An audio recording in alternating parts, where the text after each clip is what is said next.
Hello there, and welcome back to another episode of the Long Live Rock and Roll podcast with myself, Laz Michaelides, and your co-host on the screen opposite me, Mr. Felipe Amorim. How you doing, bro? All good, bro. How are you doing? Yeah, very well, thank you. Very well, keeping well here. Welcome to new listeners and new viewers. We are re-energizing and revitalizing our YouTube channel, which is why you can see our gorgeous faces if you're watching this on YouTube. We're going to put in a lot more effort to the YouTube, guys. So every episode that you hear is going to be on YouTube. If you don't like sitting and listening things on your car speaker or on your headphones and you want to get a bit of a visual thing going on, come to YouTube. And YouTube viewers, if you're sat here, and you don't have time to sit and watch the video and you want to do it on your journey to work, go and check out the podcast, which is on Apple, Spotify, Amazon, and all the other stuff like that. So welcome to any new viewers or listeners. I always thought I had a good face for radio, but now everything's on YouTube now, isn't it? The best, I think you should just wear your Chewbacca t-shirt every week, because then you can just do the comparison, right? So for anyone who is new tuning in, what we do is we talk about classic albums and classic bands and all in the life of rock and roll, some topics. You know, we're both pro musicians who've toured the world and played with numerous different bands and artists, and so we just talk all things rock and roll. But the main aim of this podcast and this show is to basically remind everyone of all those albums from days gone by that we think you need to check out. Whether you're a 60-year-old who's heard it but hasn't listened to it in 20 years, or if you're 15 years old and you're getting into the old music that your parents used to like or whatever, this show's for you, because we're going to take you right through the history books, all the way from the 40s, 50s, all the way through to modern day, checking out the classic albums and bands that we think are worth your time. So welcome, and let's get started. So today we're going to be doing a classic album. I mean, I just said it, they're all classics that we do, aren't they, really? But we're going to be doing London Calling by The Clash. Now, this is an album that you chose, Felipe. So do you want to tell people why did you choose? Why did you put this on the list? Well, it's kind of special for me now that I live in London. There's a lot of references to life in London and life in the UK in general, isn't it? Which wasn't a thing for me back in the day when I first listened to The Clash, and when I first listened to it. The main reason why I wanted to talk about it is because my earliest memory of this album was a Rolling Stone magazine kind of 100, the best 100 rock albums, that kind of, those lists that everyone disagrees with. Because obviously you can always mention which albums are the most important in rock and roll history, but it's really, really hard to actually decide on the top 10 or top 5. But anyway, on that list there was London Calling, and I didn't actually know the album by then, but the cover was so remarkable. So like when I knew that was an Elvis Presley album, that they kind of nicked the font and the colors. Complete different picture, and that picture is so rock and roll. Like so my first kind of interaction with the album was just a picture of the cover, and then now, like, researching about it, I figure out that the photographer who took that picture didn't want it to be used by the band, because she said it wasn't good in terms of lighting. It was a bit blurry or whatever. It wasn't the best picture. I actually want to double check the information, because I think that was in New York, the Palladium in New York, in September 1979. Brilliant. So the photographer, what is her name? Penny Smith. So she said she didn't want it. She really didn't want it, because it's not my best picture, this and that. But it captures such a great rock and roll moment. A bass player is mashing his bass. Apparently, he was unhappy with the bouncers at the venue, who told people to never stand up during the gig. Oh God! And a punk gig, that's not acceptable. Exactly. That's not rock and roll. No. Well, breaking your bass at the end of the gig, that's rock and roll. That bass is now in the Museum of London. Yeah. After being exposed at the Rock and Roll Hall of Fame in Cleveland. So it has become a museum object. Historic. Yeah. Really interesting. Fantastic stuff. Well, I'll give what I do normally do is I normally give some quick fire details about the album just so that everyone knows, so the basic details. So the name is London Calling, the artist is The Clash. It was released on the 14th of December 1979 and it was recorded in the months prior, August to November of 79. Genres you'd associate with it would be punk rock, post-punk and new wave. It's 65 minutes long and the producer was Guy Stevens. And to kick off before we get into the album, I've actually got a quiz for you, Felipe.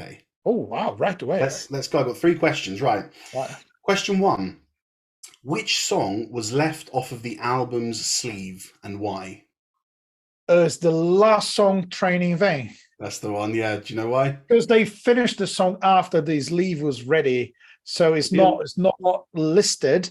Yeah. So some people actually thought that song was kind of a hidden song, a hidden track, Okay. but it wasn't. It was Oh just my God, we found this track. We found another track. it was just not listed. Yeah. Question two. When rehearsing for the album, the band had an afternoon and an evening rehearsal. But what two things did they do every day in between the rehearsals? They played football, and the other one, That's I don't know. I know they played football in between rehearsals. I don't know that's what right. else. And what did they do after the football? Cup of tea No, what's the other British thing to do? after football. Watch telly. No, It's like the tea, but think different. uh, oh, they would go to a pub. Yes. Yes. There we so go. so basically, okay. So the routine for the rehearsals was like rehearsal in the morning, Yeah, good way to start the day, and then play football, very British. yeah, Go to a pub, even yeah. more British. And then go back to the studio and rehearse again. That's it. That's Yeah, exactly it. Well, what a life. That was pretty cool, yeah. isn't it? Well done, man. 2 out of 2 so far. And the final question. How did The Clash get around CBS's demands of the way the album should be released? Oh, that's a tricky one. I know the label didn't want a double album. Yeah. So how did The Clash get around that? Do you know? I don't know what they did, to be honest. I Okay. So I really tell don't you. know. They released a single album, which was the first half, with a bonus 7 inch that then became a 12-inch bonus with 9 bonus songs. So they said Oh, to the so people, they said, listen, let's do this album and then we'll just do a little bonus 7 inch with 3 songs. Okay, then let's make it 5 songs. Actually, let's go 12 inch. Let's make it 8 songs. Actually, we're going to make it 9. So that's how they got around it. I mean, very clever, very cheeky, very The Clash. But yeah, that's it. So So yeah, wait a minute. So I got 1.5 questions out of 3, right? yeah. So you Well, no, can two tell and a me a half, bit of two and a what. half. Oh, 2.5. Yeah. Yeah, well done, man. Well done, well done. All good. So let's jump into the album because I'm sure, obviously, we've both got lots to say about it. Um, Yeah. Now, an interesting place to start would be that from their previous album was called "Give 'Em Enough Rope," which came out in 1978, and it was very traditional and English punk. Then in early 1979, they started touring around the world, and mainly the USA. And the oddest thing is the kind of support bands that were supporting them on the road. Do you know about this? I know Bo Diddley was supporting Bo them, which is Diddley and like, Sam and Dave. These yeah. rock and roll soul So, artists. What are they doing supporting an English punk band? I just found it really odd and interesting. and apparently the Wow. Clash wanted those guys on the road with them because they Is that wanted, true? Wow. yeah, they wanted to make a statement about we're not a punk band anymore. Yeah. Brilliant stuff. Well, because of that, because they toured so relentlessly with these other artists, they became influenced by the music. They started hearing, as we hear this so often, don't we? The U2 episode, they went to America and Bono started sort of feeling his blues and Irish heritage come back. And they just had this plethora of new music that was being put onto them through the tour. And what happened is they ended up, when they were starting writing this album, they got writer's block. They really struggled to come up with any new punk songs. And so they started messing around and jamming in the rehearsal room, bringing in those influences of the R&B, the reggae, the soul, the rock and roll stuff. And that's where the writing process for London Calling began. Yeah, that's an interesting thing, because they actually went to the rehearsal. Okay, they were having a bit of a clash, pun Yeah, there you intended, go. with the record label, um, regarding, contracts and management and all that stuff, and they really wanted to do things their own way. How many of the albums we're reviewing that have that story? How many of those great albums start with a band not having a good time with the Yeah, management or label and wanting to do things their own way, which is rock and roll, isn't it? That's yeah, like rock and roll is that freedom. It's like, I want to do things the way I want to do them, and I just don't want the label to get in the way, or producers or whatever. But they, as I said, they had writer's block, so they had nothing done until the moment they got into the studio, because it's normal for songwriters to keep writing stuff, yeah, and just have loads of songs, or parts of songs to work on. So you go to a studio and say, look, I've got this riff, I've got these lyrics, whatever. They had nothing. So they went to a rehearsal room, as I said, that like really relentless rehearsing, drinking, playing football routine. yeah. Uh, Sweating from the match, drunk from the pub. exactly, without actually having any songs from from the beginning. So apparently the second song, Brand New Cadillac, which is one of my favorites on the album, they were using it as a warm-up song. So they started the rehearsals playing that riff and warming up, and that became a song. So that again takes us back to that moment in time when every rock band would be playing together all the time, rehearsing, writing songs as a band, not as individual songwriters Yeah. who happen to be in a band. And I think this is the most exciting way of writing music, and my favorite rock songs were written like that. Yeah. They are. I mean, you mentioned Brand New Cadillac. Did you know it's actually a cover by a guy called Vince Taylor? All right, I didn't know. Yeah, yeah. So they were using it as a warm-up song. Interesting. Well, there's two covers on this album. Yeah, The other one's near the end. It's Revolution Rock, which is the yeah. original by Danny Ray. For new viewers and listeners, anytime, what we have is, if you see at the bottom of your show notes, this would be on YouTube and in the podcast, we got a link to a playlist. Now that takes you guys to my Spotify, where I make playlists with the album that we're talking about, and any other songs that we mention will be added in, so you can have a listen. If we compare it to a song, you're going to hear the original, you're going to hear the comparison, and it's all there for you guys. So check the show notes and the YouTube description for that playlist. So yeah, as you said, Felipe, they brought two songs in that they were enjoying playing in their downtime, enjoying playing in the rehearsing, and that they felt was actually beginning to shape the rest of the album. So those two covers were the first ones to be recorded, I imagine, because Yeah, you would, wouldn't you? apparently You'd Brand imagine, New yeah. Cadillac was the first one that they recorded start to finish. True. And Yeah. and if I'm not wrong, most songs were done in a couple of takes. Yeah, they did, which is unusual. Well, it's not unusual, but it's interesting because it sounds like a very polished album playing wise, doesn't it? It does, especially for the guitars, right? When you Yeah, listen to the guitars, the two different guitars, the tones and the phrasing and the playing is actually really well arranged. And yeah. that's one thing that for me it really sets them apart from the punk movement.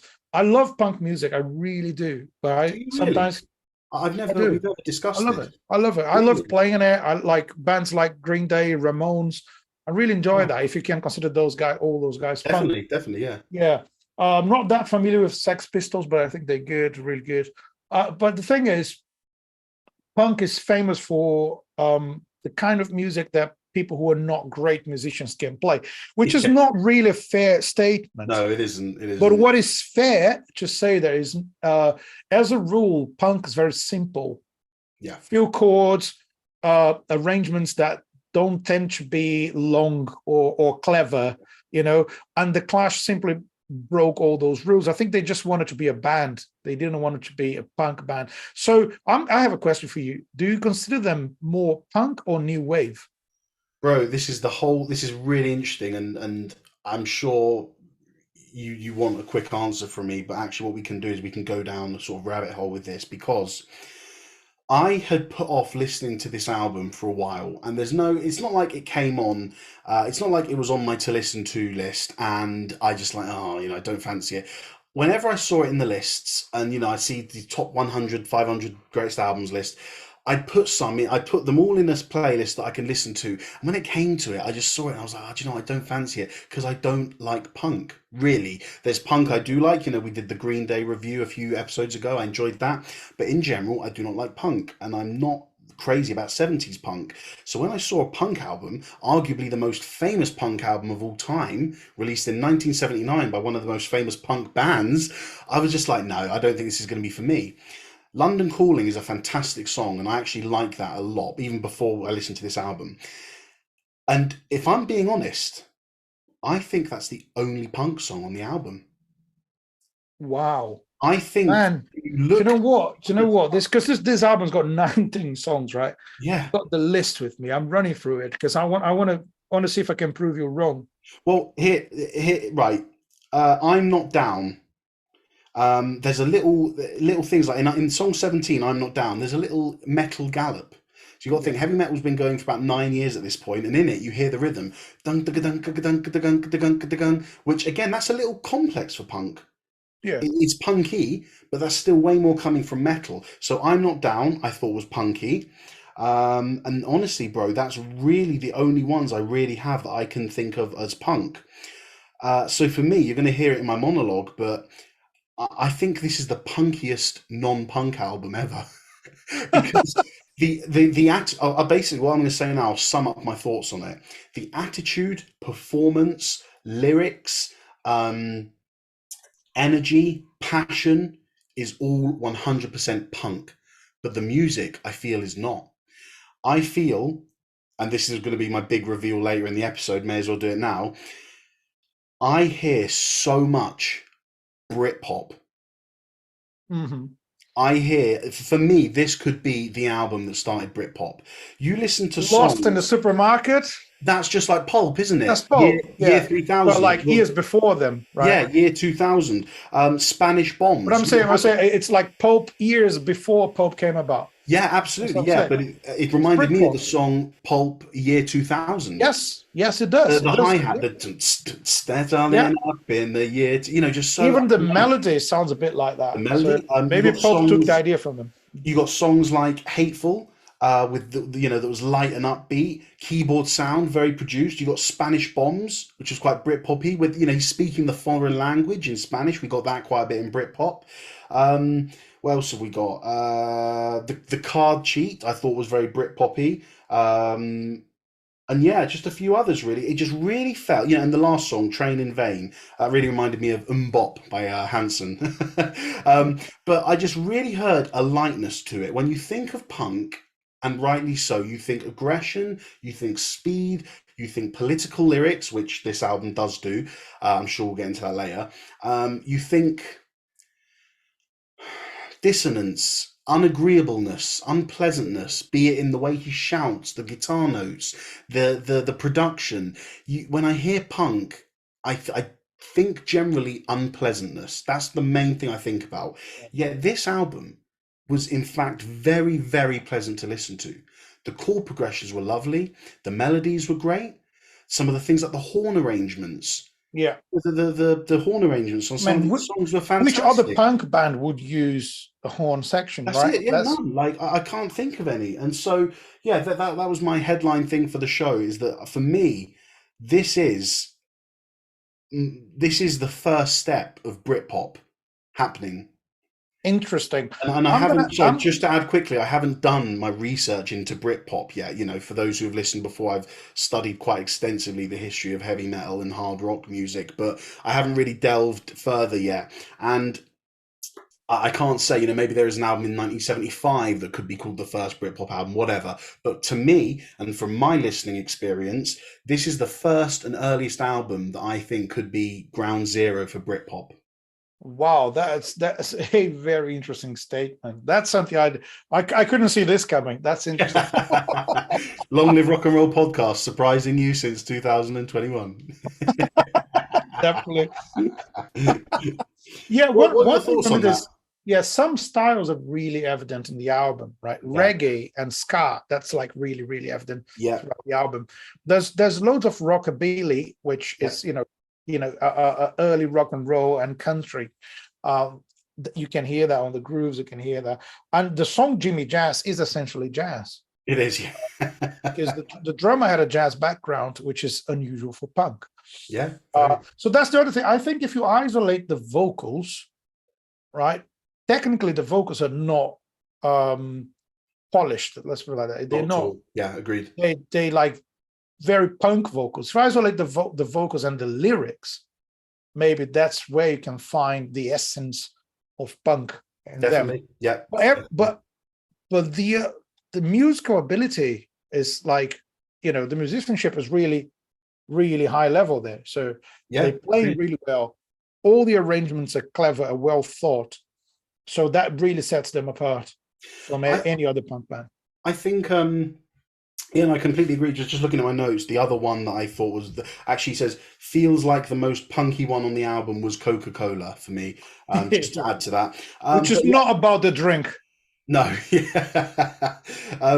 The You mentioned ska, and something really interesting is that we had this ska revival beginning at the end of '70s and the early '80s with bands like Madness and the Specials coming out and really mixing this reggae with rock music essentially. And the Specials released their first album in 1979, a few months before this one. And I found it really funny that the first ska song on this album, track 5, called Rudy Can't Fail, and the Specials on their first album has a song called A Message to You, Rudy. Oh, Do you know the one? A message to yeah. you, Rudy. Da, da, da, All da, right. So da. this song, And it's very sky. So I just found it interesting. I wonder if there was a little, I don't know, a little homage paid between the bands of making a ska song with the name Rudy in. I've got no idea why. well, But they say that the song. Well, I found the information I found about this. The song revolves about Rudy, who is a part of the Rude Boys, a '60s Jamaican subculture that become popular in the United Kingdom. so that So evidently apparently, both bands got that from. those guys like to challenge the social norms and like one of the things they used to do is to drink beer for breakfast. So and Joe Strummer said, I got a quote from Joe Strummer saying, I wrote Rudy Can't Fail about some mates who were drinking brew for breakfast. They think nothing of it. Me, I'm past the stage where I can drink brew for breakfast, but not every day, and that's made me notice them. I thought it was a hell of a way to start a day. So that's adds to the story, doesn't it? Yeah, brilliant stuff. Yeah, like, as we said, we've got a few ska songs now. You've got Revolution Rock. You've got the Coca-Cola, which, although I said was quite punky, I also thought it was pretty sky. Wrong and Boyo. I mean, the intro actually sounds like it could be the band. It's very Yeah. Americana for the first minute, but then after that, it goes into a bit of madness, bluesy, scarry stuff. Now, one that I was going to say ska, but I'm not going to go with this, is the song Guns of Brixton, which to me is out and out reggae. Because if you listen, it really, really reminded me of a song called, well, I think the bass and the music comes from a song called Harder They Come by Jimmy Cliff.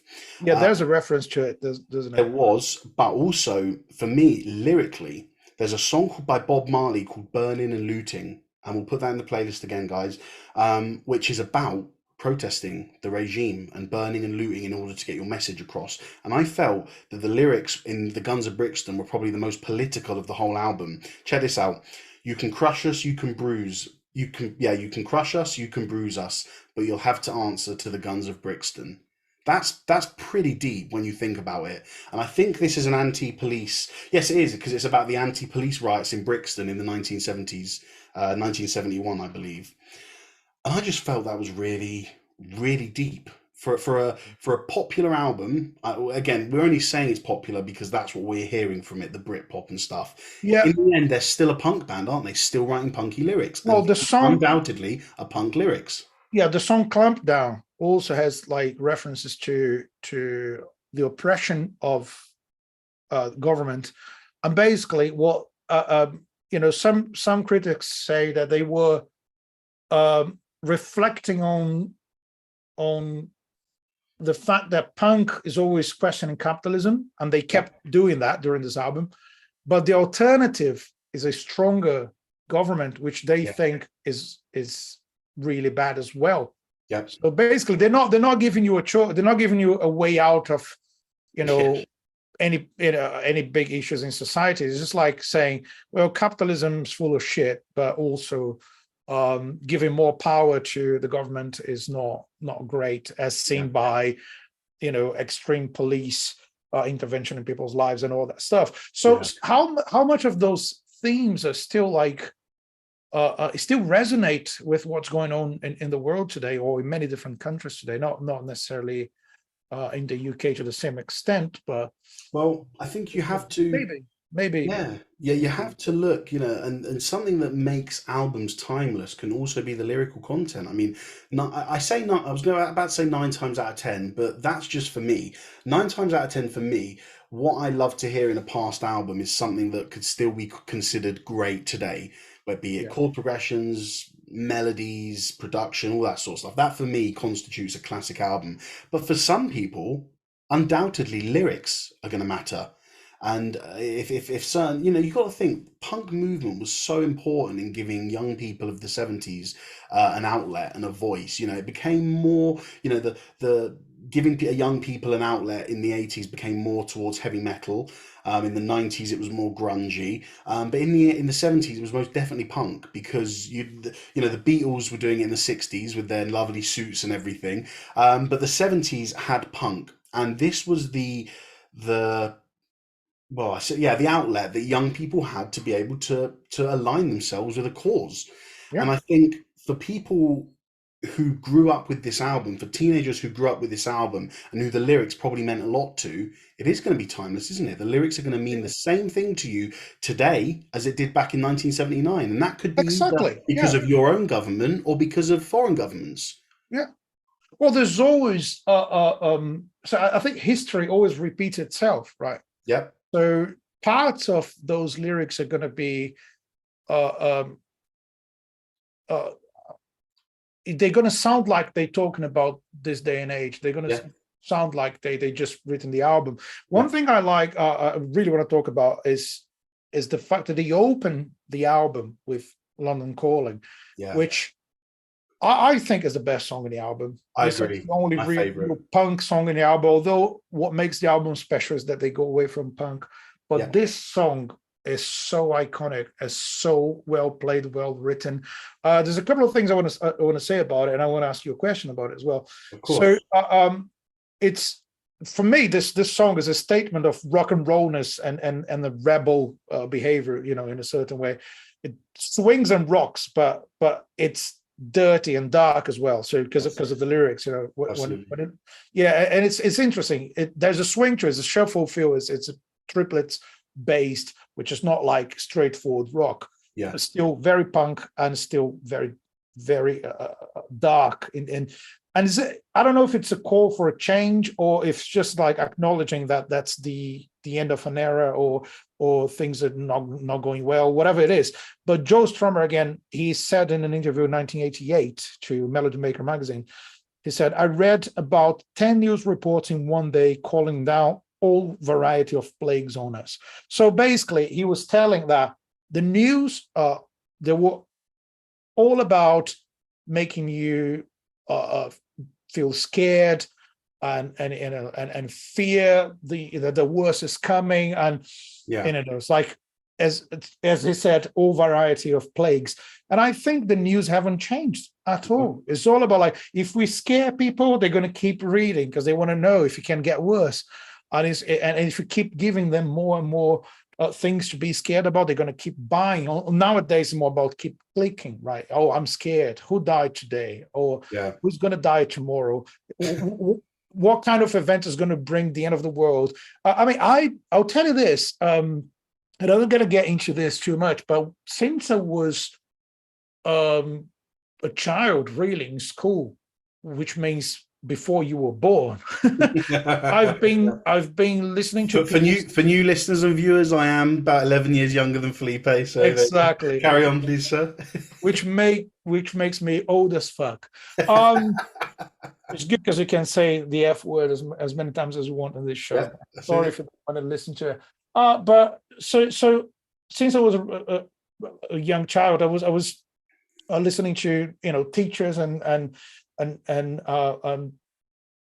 TV presenters telling us that, there's going to be a climate catastrophe or there's going to be a World War III, right? I'm kind of still waiting for those events.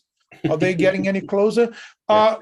It might be true, but it was almost like you need to live in constant fear. And I think the whole idea of the song London Calling is to say, this is what they're telling you. And I have the feeling that the album gets lighter as it moves towards the end. It feels like it's more cheerful at the end. It's more optimistic, and it's more because there's loads of references to these events and the dark side of life in a big city from the beginning, but it gets lighter, gets more sarcastic, more fun, more clever as it goes along.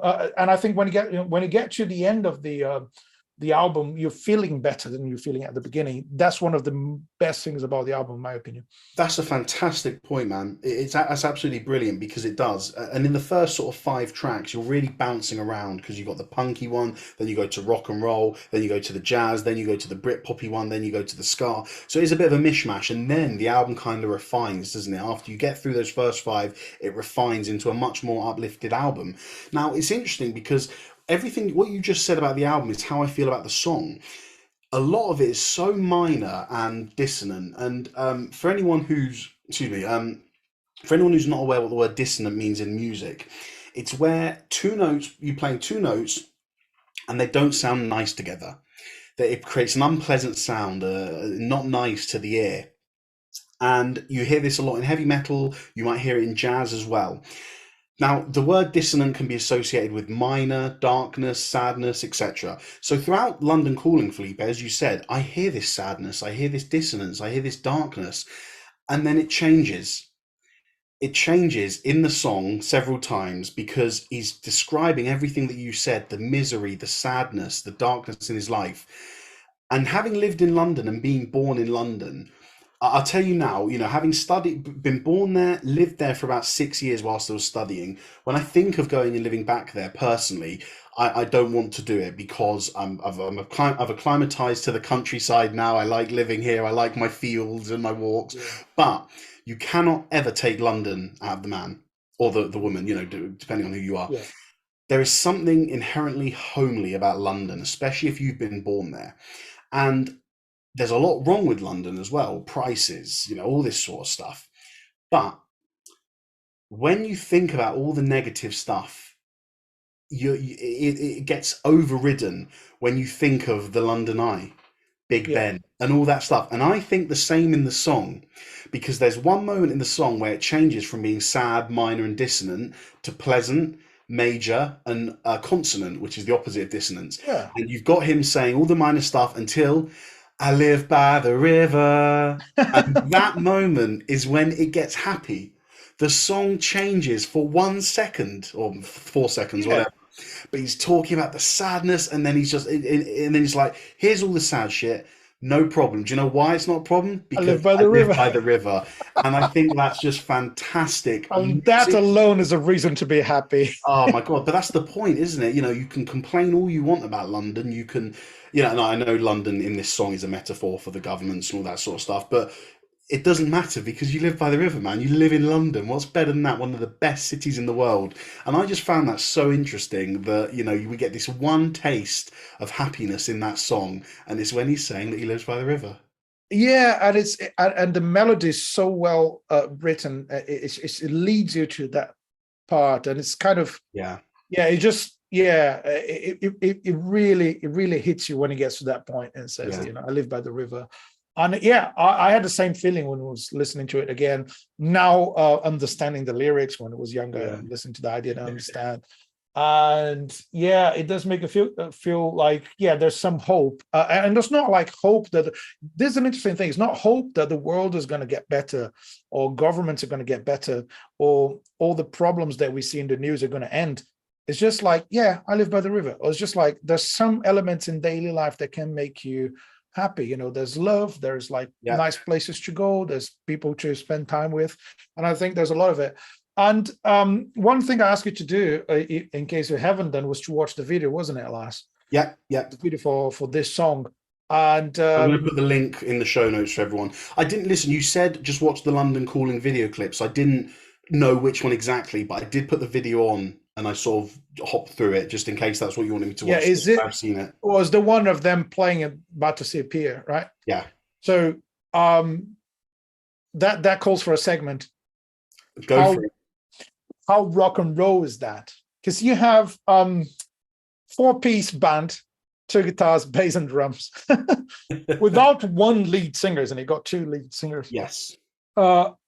Playing, they on a pier at night, playing their instruments, and it's rainy at some point in the video. I don't know if it's raining throughout the whole video, but you can see the rain when there's a shot just on this from the side of the drum kit. You can see the rain, and it's just that they play on a pier in the dark, and there's nothing. There's no actors. There's no special effects.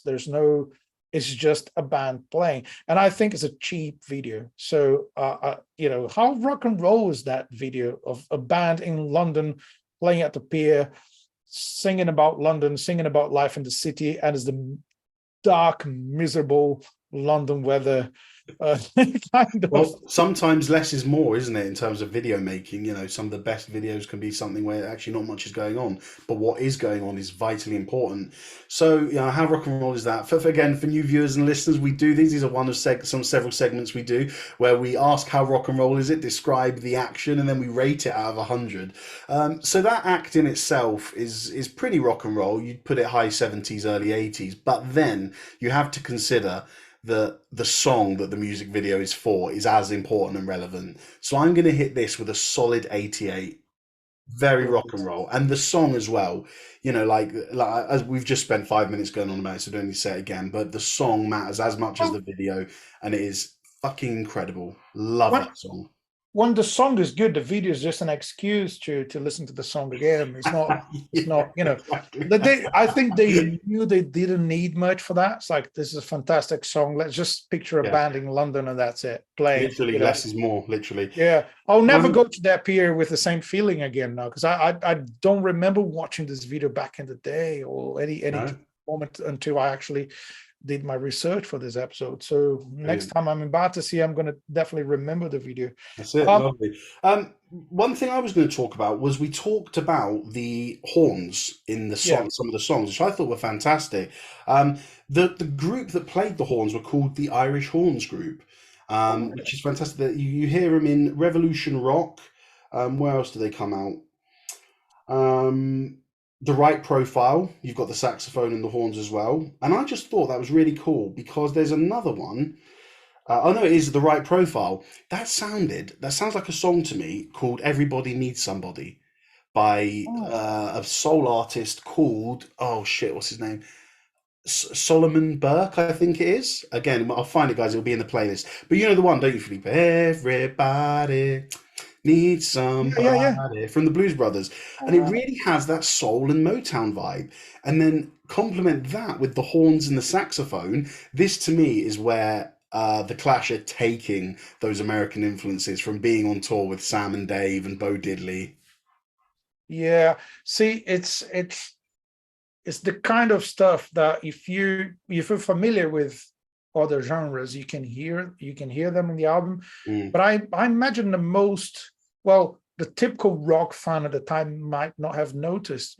yeah. But Uh, this is the thing that they don't go about making it. Oh, let's write a soul rock song. no, Let's write a Motown inspired song. These are just things that I think I don't know. I think I don't want to sound arrogant, but I feel very lucky to have my ears because I really just naturally hear things. I can pick out things that I'm not saying others can't. I just they become very apparent to me from the moment I hear it. I can pick out certain things. Oh, that's a heavy metal rhythm. Oh, that's like a Motown drum beat. And I love that I can do this because I feel that I can hear where a song has come from. But as we've said, the package is then produced by The Clash and given to us as a new wave punk rock song that yeah, actually only to weird people like me comes across as a Motown inspired. But it's a different kind of song again, isn't it? A punk rock song with horns and saxophone. yeah, exactly. Well, did you notice the Bo Diddley beat on Hateful? I didn't. There you go. There's a You're bop, there. bop, bop. It happens on the song. Oh, Yeah, brilliant. the fourth song of the album, the first album, Good right? spot, man. I Yeah, missed that. No, I which is missed a that. great song. It's a great song about drugs. They say, like drugs are it basically saying that they enjoy it, but they hate the fact they're not for free. You gotta pay for them, So that's what the song is all about. So that's what's hateful about it. And they have this Bo Diddley beat, which I actually put on my notes to ask you if you'd notice it, because I don't think it's that evident. It's I just didn't. hidden there. It's Good just there. spot. Good spot, Yeah, man. interesting. And there's another one which I found completely unexpected on the song "I'm Not Down." Right at the end of the album, Yeah, there's a Bayonne groove, which is that's boom, Brazilian, isn't boom, it? ba, boom, boom, ba, boom, boom, ba. It's a Brazilian rhythm, and Okay. it happens at the end of the album. So being Brazilian, I recognize I used to play this kind of music. And Brilliant. I don't know if they did it intentionally or if it's just something that sounds like it. Who It's knows? loads of that song's got loads of different parts. And I think that only happens on the second verse. And it's one of those things like the whole song is great in many ways. Yeah. This specifically, this song "I'm Not Down," apart from the Bayonne groove, which I just mentioned, I really enjoyed the drum fills. I enjoyed the fact they wrote different arrangements for each part of the song, Mm, and it's a positive take. It's kind of like, yeah, things are difficult, but I'm not down, and I'm kind of like I can still fight. yeah. And there's an interesting thing about that one as well. The first time they played it live, uh, um, I think Joe Strummer said, "I hope no one is contemplating suicide." And I don't know if it's just being sarcastic or it's just saying like, you know what, you might be going for going through difficult times, but this song is about like, you can still make it. And I Brilliant. think there's a positive message there. Yeah. It's Lovely. so. I mean, it's really it's one of those albums we can't talk about every single song because No, too many. there's 19 songs. One thing I really enjoyed is the song "Death for Glory," again from the second album, which From the bonus, from the bonus seven from the inch. bonus album, yeah, which is possibly the best chorus, and it's a very simple, straightforward chorus, and Agreed. it's Agreed. it's essentially pop music. Maybe not the Well, best song, but the best can I chorus. can I tell you what I've written down for this song? And do you know the song Four Horsemen, Yeah, track 16? I really heard some Rolling Stones in it. interesting because Just a I kind of found Lovers one. Rock very much like Rolling Stones as well. So two consecutive songs that we Yeah, can. and do you know what? For Lovers Rock, I've got Clapton guitar playing. So it is kind of like that Yeah, 60s blues rock thing with the Stones and Clapton. Man, this album's got it all, isn't it? For a 1979 album, it literally has kind of taken all the music from the Beatles to 1979 and just sort of picked the best parts and made it into a multifaceted genre style album with punk attitude.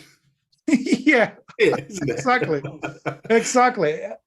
Man, that's you really managed to sum it up perfectly. It's what it is, and Yeah, it's got everything. And again, I think you said this at some point. It doesn't sound like they're trying to do this. no, I think they're just trying to not be essentially a punk band or to yeah. not emulate the sound they did previously. Because the clash for me was, should I stay or should I go?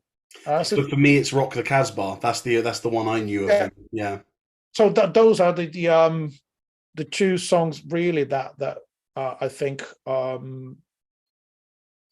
that put them in the spotlight at first. And yeah. this album sounds nothing like those two songs. Absolutely nothing like them. No, doesn't at all. Um, yeah, it's really interesting, isn't it? I mean, very different styles. Or I'm just talking about those three Clash songs. But yeah, what a band and what an album. What Do an you have album! anything else to add, bro? It's the variety of rhythms. We've mentioned Bo Diddley, we've mentioned Brazilian music, we've mentioned jazz, rockabilly. Rock and There's some roll. Yeah, marching band, a snare playing. So there's snare drum doing some marching band kind of vibe. That song, "The Jesus. Card Cheat," which it's got a kind of really heavy presence of piano as well, which Yeah, doesn't happen anywhere else in the album. great Like point. Yeah. not to that level. So it's at least unpredictable. When a Hmm. new song starts, you're like, where the hell are these guys going to take us now? I completely agree, bro. That's fantastic stuff, man. Do you have anything else to say, or should we finish there? No, man, I just recommend everyone to listen to it, and maybe listen to this. It just crossed my mind that the album cover is a reference to Elvis's first album, which we reviewed. So, guys, have a listen to that episode, Yeah. and listen to those two albums, in sequence, and think about what rock and roll can be about. So rock and roll can be Elvis and can be the Clash.